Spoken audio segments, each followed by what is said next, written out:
Hi guys, and welcome back to my channel. If you're new to Procreate just like me, then stick around because I'm going to share some simple, beginner-friendly tips that I personally use to create digital art. Before we jump right into the drawing, let's chat a little bit about Procreate, shall we? In my digital art journey, one thing I've learned is that it's just another medium. It comes with its own learning curve. And when the app itself is simple and intuitive, the learning process feels way smoother. There's going to be a lot of Easter eggs that I will share throughout the video, so keep your eyes out for them. So without wasting any time, let's get started.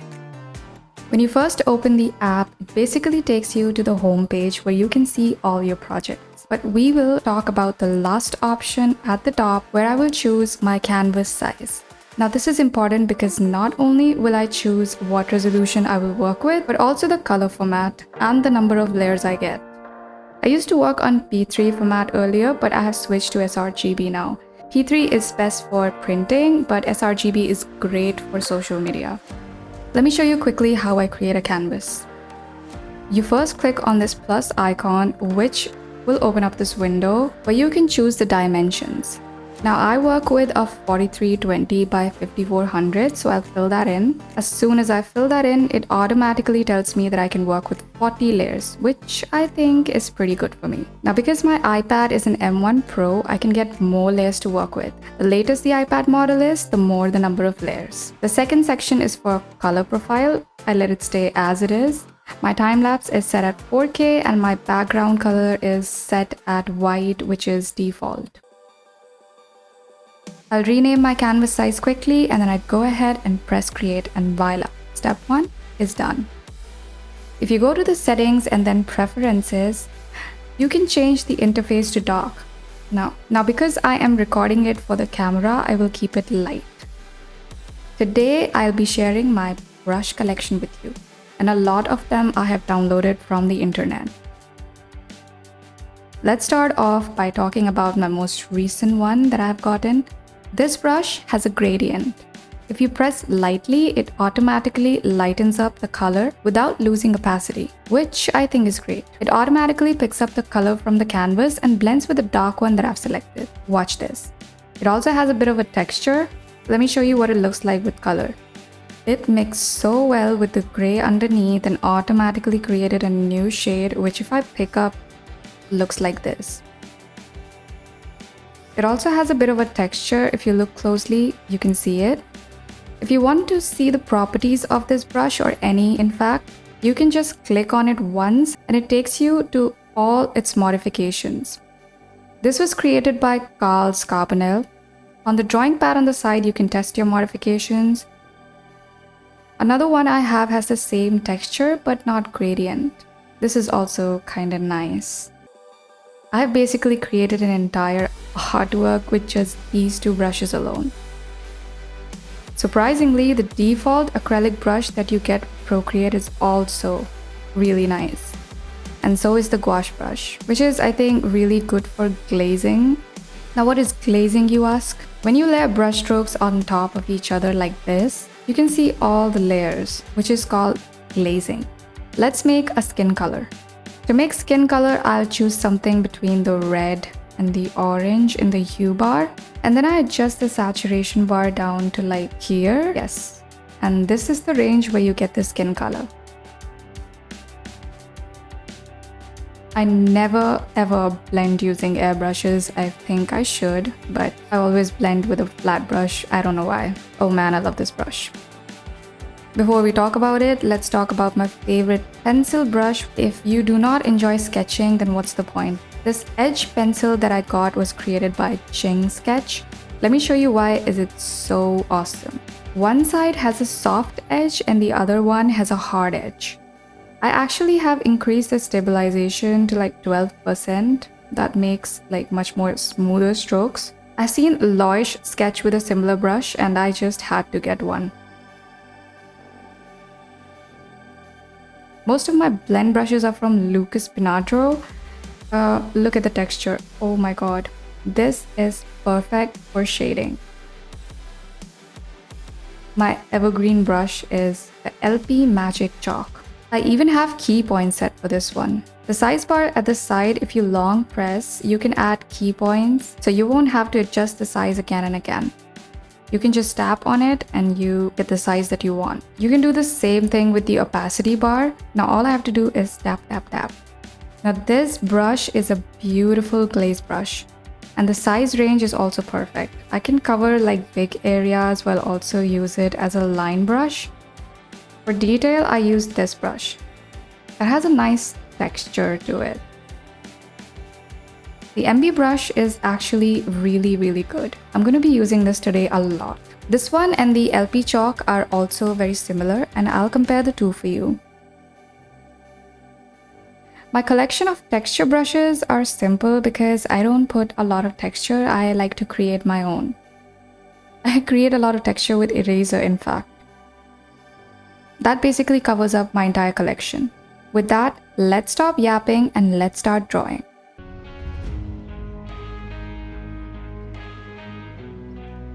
Today's reference is this. Wait, no, it's this. Any guesses? I'll make a vertical version though. I chose this reference for its colors, the lighting, the dynamic pose, and the environment. It's quite a challenging pose, but today I just want to give it a go. Now, because I've already created the canvas from before, I'll just select it. Let's quickly add the reference image on the side. To do that, you just go to the settings and then canvas, and then click on the reference icon, which will open up this box. Now first you will be able to see the reference as the canvas itself, but because I want to add an actual image, I will go to the image option and then import it from the photos. I can also move it around and adjust the size. I will select a color that is dark but not black, and my edge pencil, and begin sketching. The first sketch will be the gestures, because it is quite a dynamic pose and I don't want my subject to look like it's frozen, so I won't be paying too much attention to the details right away, or my idea of capturing the moment will fail. The reference has movement happening, so I will draw the bigger shapes only. I will be releasing a real-time version in 4 days, and no, I won't be ghosting you, but you can see the sketching process in much more detail, but for now let's just get this over with.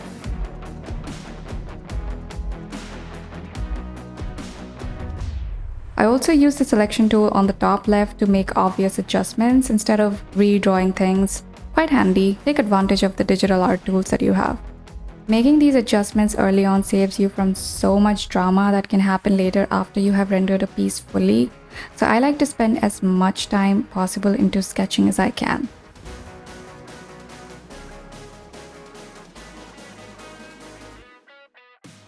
I'm going to create another layer for adding features, and whatever I do not like, I will use Liquify to make more adjustments.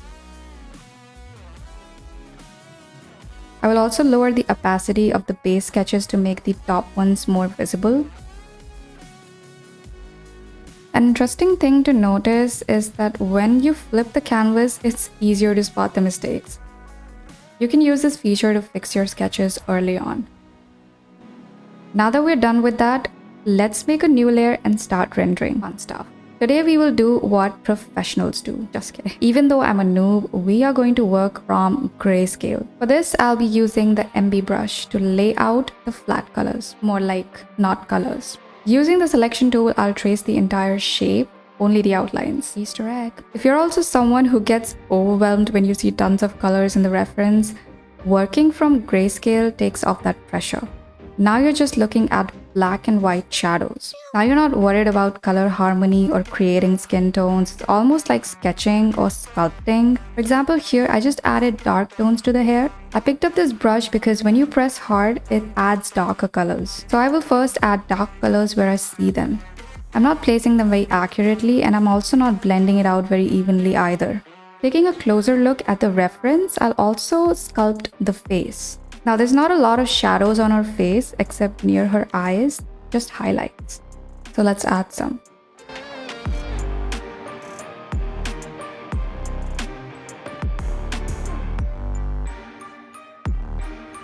Now that the pressure is off, we can start coloring with a twist. Create a new layer and use clipping mask on it.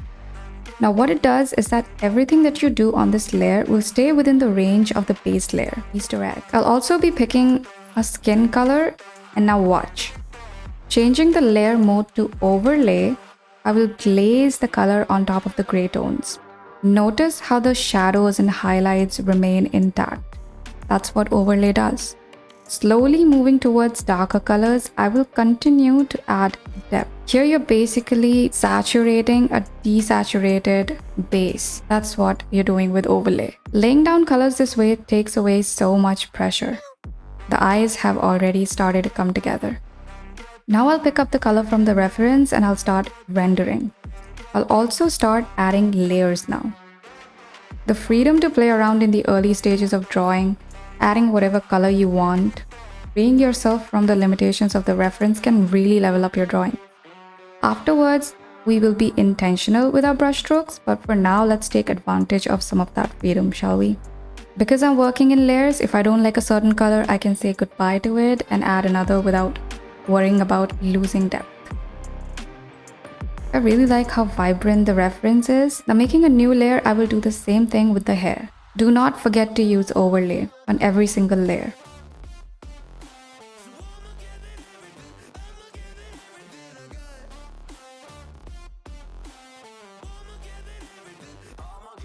Now for color accuracy, I'll make the background dark using this dark blue color, which I think fits the reference.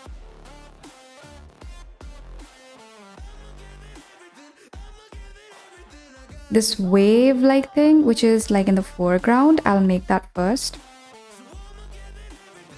Now in digital art creation, you have to find the brushes that create the most similar effect to the one that you want with ease.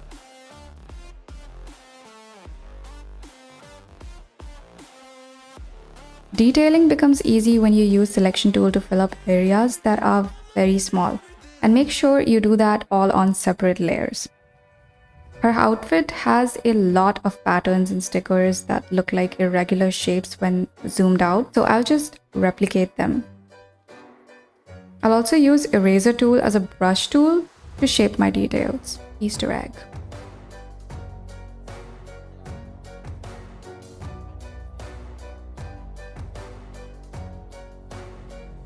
You can also use the fill color option on the selection tool to quickly fill colors as you draw the shapes. Watch this.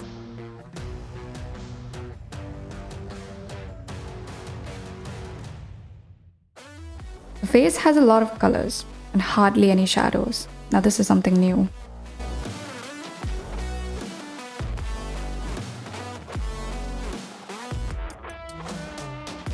When I'm outlining, I don't make one single stroke. I like to break them down. So for this, I'm going to use my detail brush.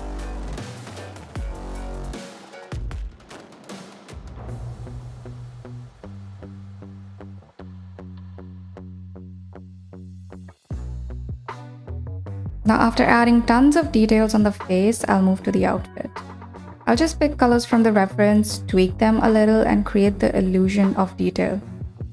Because I want the focus to be on her face, I will blur out some of the outfit details. You don't want people to look all over the place. For this, I will select the portion that I want to blur and use Gaussian blur on it. That's how your details do not look too overwhelming.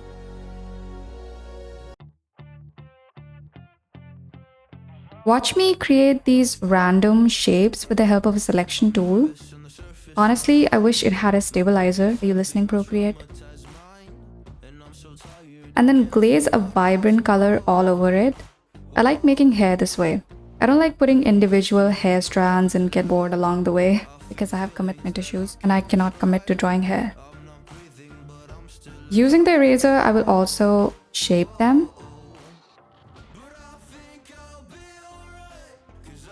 Here's a little time saver trick. I'll duplicate this layer, alpha lock, and then glaze a different color on top of it. And then I will move this layer to a different part and bam, I saved the time. I'll also select small portions of it and move it around. You can also warp it around if you want. And we saved so much time. Adding final touches and the base is ready. For outlines, I use the eyelash brush. Bro, this brush is so good. I don't need to draw too many outlines, just in areas where I think it needs it.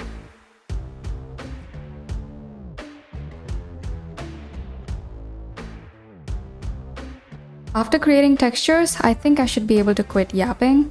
On the topmost layer, I will use this flame brush, which I think is a default brush. You don't have to download it. I will pick up color from the surrounding and I create these wave-like strokes.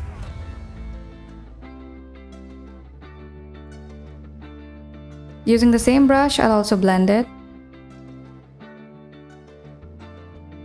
Watch me play around with chromatic aberration and glitch feature before I move to highlights.